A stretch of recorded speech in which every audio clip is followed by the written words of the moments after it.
La libertà è un diritto di ogni persona. Ciascuno gode della libertà di credo, di pensiero, di espressione e di azione. E quanto si legge nel documento firmato questo pomeriggio da Papa Francesco e dal grande imam di Al-Azhar al termine dell'incontro interreligioso al Founders Memorial di Abu Dhabi.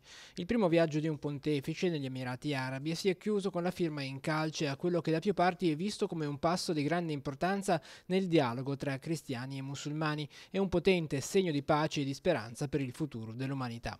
Quella pace che Francesco ha chiesto a gran voce nel suo discorso, ricordando lo storico incontro di 800 anni fa tra il fraticello di Assisi e il sultano al-Malik al-Khalim, e spiegando di aver colto l'opportunità come fratello che cerca la pace tra i fratelli. Volere la pace, promuovere la pace, essere strumenti di pace, siamo qui per questo.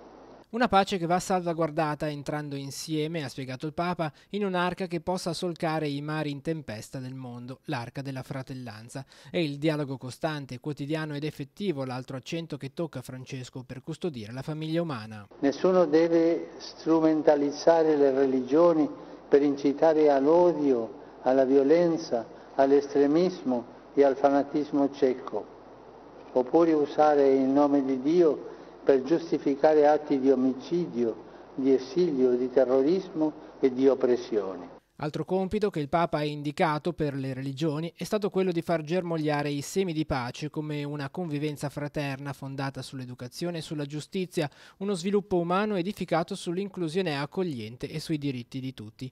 Oggi l'urgenza per Francesco è contribuire attivamente a smilitarizzare il cuore dell'uomo. Insieme, fratelli dell'unica famiglia umana voluta da Dio, impegniamoci contro la logica della potenza armata, contro la monetizzazione delle relazioni, l'armamento dei confini, l'innalzamento di muri, l'imbavagliamento dei poveri.